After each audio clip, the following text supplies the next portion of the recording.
साल 1965 में अगस्त महीने का समय था। चारों ओर बोल बम के जयकारे सुनाई दे रहे थे। एक तरफ शिवालय भक्तों से लबालब भरे थे, तो दूसरी ओर सावन की रिमझिम फुहारों ने मौसम में शीतलता भर दी थी। उस रोज पूरे दिन जोरदार बरसात हुई थी। आसमान अभी भी काले बादलों से घिरा था, क्योंकि ऐसे मौसम में धान रोपने का सबसे उपयुक्त समय होता है। ऐसा सोचकर नवल सांझ के 4 बजे जब बरसात धीमी पड़ी तो खेतों की ओर निकल गया। इस बखत कहाँ जा रहे हो? थोड़ी देर में अंधेरा घिर आएगा। अब छोड़ो भी, कल देखेंगे। अरे मैं लालटेन लिए जा रहा हूँ। 4-5 घंटे धान रोपूंगा, उसके बाद वहीं खटिया लगाकर सो जाऊंगा। अरे पूस की कुटिया में कहाँ बरसात में रात बिताएंगे आप? छोड़िए ना। अच्छा, तू फिक्र ना कर, मैं देखूंगा। अगर बरसात हुई तो लौट आऊंगा। पत्नी के मना करने के बाद भी नवल एक हाथ में लालटेन और दूसरे में छाता पकड़े तेज कदमों से खेत की तरफ निकल जाता है। जल्दी जल्दी काम शुरू करता है और काम करते करते भूल ही जाता है कि रात घेर आई है। आसमान में अभी भी बादल थे, रह रहकर बिजली कड़क रही थी, लेकिन बारिश नहीं थी। थकान मिटाने को नवल अपनी खटिया कुटिया के बाहर डालकर थोड़ी देर सुस्ताने लगता है। जब तक थकान उतरती है, उसे एहसास होता है कि रात काफी हो गई है। अब उसे समझ ना आता कि इस काली गहरी रात में अकेले खेत पर ही रुके या घर लौट जाए। अभी नवल सोच ही रहा था कि तभी उसे लालटेन की मध्यम सी रोशनी में पास के खेत में किसी की आकृति दिखाई देती है। लो, मैं तो ऐसे ही घबरा रहा हूँ। हरिया काका भी लगता है आज खेत पर ही रुके हैं। पास के खेत में अंधेरे में किसी की आकृति देखकर नवल को बड़ी हिम्मत मिल गई थी। उसने साथ लाई हुई रोटियां निकाली और प्याज के साथ खाकर चुपचाप चारपाई पर लेट गया। नवल आंख बंद करके चारपाई पर लेटा ही था कि अचानक उसे लगा जैसे काका ने उसे पुकारा हो। नवल आंख खोलकर लालटेन से इधर उधर देखता है, लेकिन उसे कोई दिखाई नहीं देता। अपना वहम समझकर वो एक बार फिर आंख बंद करके वहीं लेट जाता है। रह रहकर नवल को किसी के खेत में यहां से वहां दौड़ने या चहलकदमी की आहट सुनाई पड़ रही थी। वह दिन भर की थकान से चूर था। आसपास होती हलचल को नजरअंदाज करके वह लगभग नींद में पहुंच गया था। अचानक ही आधी रात गए उसे एहसास हुआ कि आसपास कहीं बहुत तेज आवाज में ढोल बाजे नगाड़े बज रहे हैं। कुछ देर नींद की जोर में वह आवाज को इग्नोर करता है, लेकिन ढोल बाजों की आवाज लगातार उसके नजदीक आती जा रही थी। कुछ ही देर में ढोल के साथ साथ भीड़ के शोर की आवाज भी नवल के कानों में पड़ने लगती है। अब उस शोर में चारपाई पर आंख बंद करके लेट पाना उसके लिए संभव नहीं था। वह चारपाई से उठकर खड़ा हो जाता है और शोर की दिशा में देखने का प्रयास करता है। नवल को कोई अंदाजा नहीं था इस समय रात का कौन सा पहर चल रहा है। आधी नींद में ही उसने एक बार फिर से अपनी आंखों को मसल कर देखने की कोशिश की। कुछ दिखाई नहीं पड़ रहा था। बस ऐसा लगता था कहीं आसपास कोई बारात गुजर रही हो जैसे। आमतौर पर बारात देखने की लालसा इंसान को होती ही है, इसलिए बारात देखने के कौतूहल में नवल अपने खेत से कुछ कदम बाहर आकर बारात की दिशा में चल पड़ता है। खेत से बाहर आते ही अब उसे अपनी आंखों के सामने एक सजी धजी बारात नजर आने लगती है। बारात बिल्कुल ऐसी थी जैसे कि आम तौर हुआ करती है। हुड़दंग था, जोरदार नाच हो रहा था और सज धज कर तकरीबन 25-40 लोग ढोल बाजों के साथ बढ़े चले जा रहे थे। अरे किसकी बारात है ये? आज तो गांव में किसी का ब्याह नहीं है, किसी और गांव से भटक कर तो यहाँ नहीं आ गई। नवल के मन में प्रश्न आया तो पूछने के लिए वो बारात की ओर बढ़ गया। अरे भैया, किसके यहाँ की बारात है? नवल के सवाल के जवाब में सामने नाच रहा आदमी अचानक से रुक जाता है और थोड़ा गंभीर होकर एक नजर ऊपर से नीचे तक उसकी ओर देखता है। अरे पड़ोस के गांव चिपियाना से आ रहे हैं, मंगेश की बारात है, रमेश की लड़की के साथ। अब आ गए हो तो चलो भैया, साथ में तुम भी झूम लो। अरे नहीं भैया, हम ठीक है, बस खेत में लेटे थे, आवाज सुनी तो देखने चले आए। नवल के मना करने पर भी हुड़दंग के मूड में नाच रहे लड़कों ने उसे अपने साथ घसीट लिया। अरे हम तो कहते हैं साथ ही चलो, जोरदार दावत मिलेगी, बहुत बढ़िया इंतजाम किया है बारात के लिए। अरे याद रखोगे, ऐसा ब्याह दूसरा देखने को ना मिलेगा। हाँ चलो। बारातियों के जिद करने पर नवल भी उनके साथ हो लेता है। चारों ओर गहरा अंधेरा था। उसी अंधेरे में कड़कड़ाती बिजली की चमक में उसने देखा बारात के सबसे आगे एक लड़का घोड़ी पर चढ़ा बैठा है। घोड़ी पर सवार युवक का चेहरा नवल को नजर नहीं आ रहा था।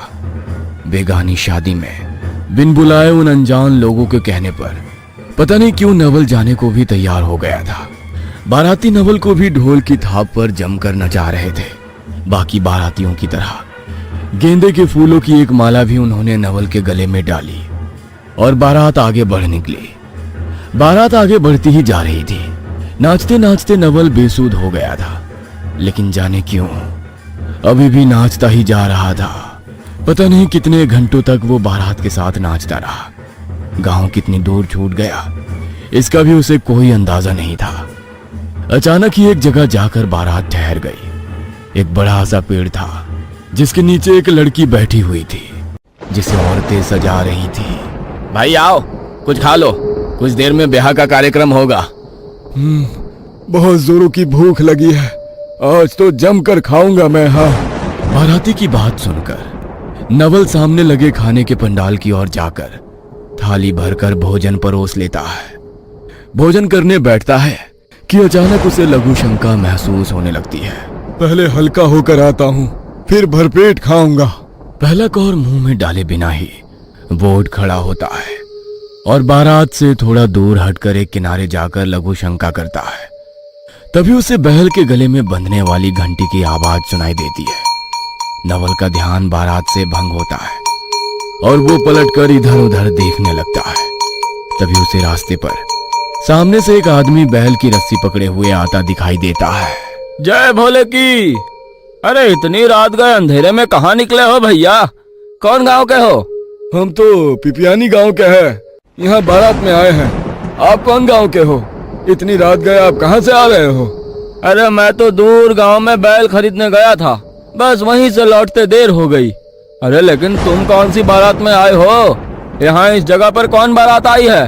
भांग वांग चढ़ाए हो क्या? सावन के महीने में तो ब्याह शादी होती ही नहीं है और पिपियानी तो यहाँ से 5 कोस दूर है। उस आदमी के इतना कहते ही जैसे नवल का सम्मोहन भंग हो जाता है और वो पलटकर उस स्थान की ओर देखता है जहां अभी कुछ देर पहले तक खूब चहल पहल थी। जमकर नाच गाना हो रहा था और दावत चल रही थी। सामने जो उसे दिखाई देता है उसे देखकर उसके पांव तले जमीन खिसक जाती है। ये मैं कहाँ आ गया? मैं तो बारात के साथ आया था। बारात कहाँ गई? नवल नजर घुमाकर चारों तरफ देखता है, लेकिन उसे कुछ देर पहले तक सुनाई दे रही बारात के शोर शराबे की आवाज और रौनक कहीं महसूस नहीं होती है। अचानक ही उसकी नजर उस बड़े से पेड़ की ओर जाती है जहां पर औरतें एक दुल्हन को घेर कर बैठी थी। पेड़ की ओर देखकर जैसे उसके रोंगटे खड़े हो जाते हैं। पेड़ के आसपास कोई दुल्हन नहीं बल्कि सफेद कपड़े पहने कुछ औरतें खड़ी हुई थी जो शायद उसकी ओर ही देख रही थी। सुंदर कपड़ों में सजे बाराती भयानक शक्ल और कटे फटे शरीर वाले प्रेत बन चुके थे। घोड़ी पर बैठा हुआ दुल्हा कोई और नहीं बल्कि सरकटा प्रेत था। नवल के पूरे शरीर में झुरझुरी दौड़ गई थी और उसके पैर सुन्न पड़ने लगे थे। एक पल में जैसे उसके शरीर की पूरी ताकत ही खत्म हो गई थी। उसके सामने ढेरों भयानक भूत और प्रेत खड़े थे, लेकिन उसके शरीर में इतनी ताकत नहीं थी कि वहां से भाग सके। क्या हुआ भैया? अरे किस चक्कर में पड़ गए आप? कोई बारात नहीं है यहाँ पर, आप शमशान के बाहर खड़े हो, चलो यहाँ से। नवल उंगली का इशारा करके उस पेड़ की ओर देखने को कहता है। पेड़ पर उसे भयानक प्रेत उल्टे लटके हुए नजर आ रहे थे। अरे भैया कुछ नहीं है उधर, मैं कहता हूँ चलिए आप यहाँ से। अच्छा आप मेरे बैल का रस्सी पकड़िए और अपने इष्ट को याद करिए, भोले बाबा सबको पार लगाएंगे। भोले बाबा का नाम सुनते ही जैसे नवल की तंद्रा भंग हो जाती है और वो साथ चल रहे बैल को देखकर प्रणाम करता है। जय हो नंदी बाबा। बाबा मेरा संदेश भोले बाबा तक पहुंचा दो, मुझे इस मुसीबत से बाहर निकालो। पता नहीं क्या हो गया था मुझे, आज तो मैं शायद जिंदा घर ना लौटता अगर आप समय पर ना आए होते। भोले बाबा सबकी मदद करते हैं, उनकी दृष्टि सबके ऊपर रहती है, घबराओ नहीं। चलो मैं तुम्हें पिपियानी पार करा देता हूँ।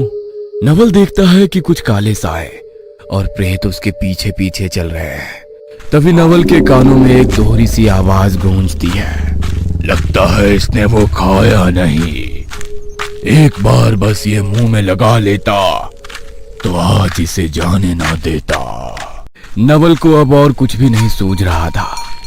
उन आवाजों पर ध्यान दिए बगैर वो बस ओम नमः शिवाय बोलता हुआ आगे बढ़ता जाता है। कुछ दूर तक पीछा करने के बाद वो प्रेत और काले साए गायब हो जाते हैं। जिस समय वो पिपियानी गांव के किनारे पहुंचा, सुबह के 4 बजने को थे। जाओ, तुम्हारी बला कट गई। ब्रह्म मुहूर्त का समय हो गया है। अब प्रेतों का समय काल खत्म हुआ। सुरक्षित अपने घर पहुंच जाओ। और हाँ, भगवान भोले का शुक्रिया करना मत भूलना। बोल बम। इतना कहकर वो आदमी अपने रास्ते निकल जाता है और नवल बेसूध होकर वहां से सीधा अपने घर के लिए दौड़ लगा देता है। आधे घंटे के बाद जब वो अपने घर के दरवाजे पर पहुंचता है तो बुरी तरह हाँफते हुए जोर जोर से घर का दरवाजा पीटने लगता है। इतनी सुबह यूं दरवाजे पर दस्तक सुनकर घबराकर उसकी पत्नी दरवाजा खोल देती है। सामने देखती है कि उसका पति दरवाजे पर खड़ा हुआ है, जिसके कपड़े पर एक भी बूंद पानी नहीं है, जबकि बाहर जोरों की बरसात हो रही थी। आप इतनी सवेरे सवेरे, क्या हुआ जी? इतने घबराए हुए क्यों लग रहे हैं? और बाहर तो इतना पानी बरस रहा है, लेकिन आपके कपड़े तो सूखे हुए दिखाई दे रहे हैं। आप बाहर से नहीं आए हैं क्या? इस एक रात में नवल ने इतना कुछ देख लिया था कि अब पत्नी के किसी भी सवाल का उत्तर देने की क्षमता उसके अंदर नहीं बची थी। किसी तरह लड़खड़ाते हुए वो 2 कदम घर के अंदर रखता है और गिरकर बेहोश हो जाता है। पति की ऐसी हालत देखकर नवल की पत्नी किशोरी बहुत घबरा जाती है और दौड़कर पड़ोस वाले काका को बुला लेती है। जैसे ही खबर मिलती है, गांव के कई सारे लोग नवल के दरवाजे पर इकट्ठा हो जाते हैं। किसी तरह पानी छिड़क कर हाथ पैर मलने के बाद आधे घंटे में उसे होश आता है और फिर वो पिछली रात हुई सारी आप बीती सुनाने लगता है। अरे तुमको किसने कहा कि कल हम रात में खेत पर सोए थे? हम तो पूरी रात अपने घर में सोए हैं। और हम तो क्या, इतनी बरसात में कोई गांव का आदमी खेत पर नहीं गया। कुछ तो दिमाग लगाओ। सावन के महीने में कौन सा ब्याह होता है?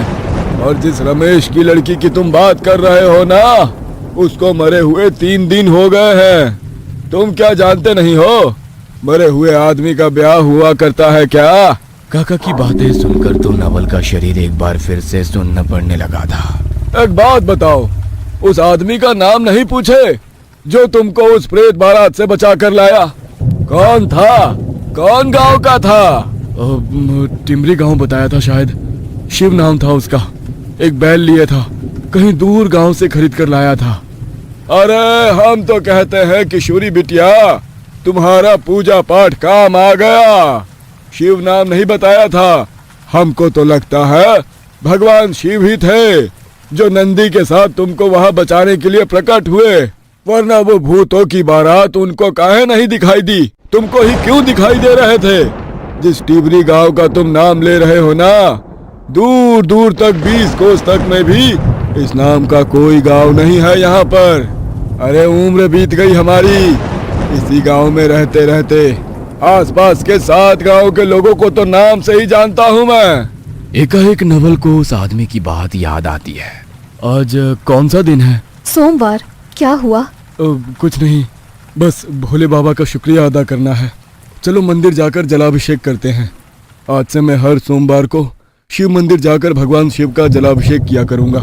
गांव के लोगों का कहना था कि नवल को उस रात साक्षात भोले बाबा मार्ग दिखाने आए थे। उस दिन के बाद गांव में सावन के दिनों में प्रेत बारात निकलने की बात आग की तरह फैल गई। कहते हैं उस घटना से सबक लेकर आज भी लोग देर रात तक बाहर निकलने से डरते हैं।